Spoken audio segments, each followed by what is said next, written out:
మన షట్చక్రాలు 7 చక్రాల్లో the final చక్ర is the crown చక్ర. ఫైనల్ అంటే లాస్ట్ ఎండింగ్లో, అంటే మన స్పైన్ ఎండ్ అయ్యాక బ్రెయిన్లో ఉండే ఈ మధ్యలో భాగంలో తాలు భాగం ఏదైతే ఉంటుందో అక్కడ సహస్ర చక్రం ఉంటుంది అని చెప్తారు. ఇక్కడ ఈ సహస్ర చక్రంలో మనము ఈ కమలంలో 1000 రెక్కలు ఉంటాయని అనమాట. So it is a 1000 petalled lotus.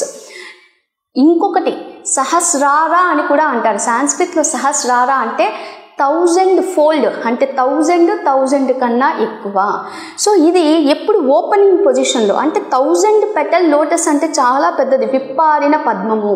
So ఈ పద్మం గురించి మీరు విజువలైజ్ చేసుకుంటే when a lotus is open, it is open for the infinite universe.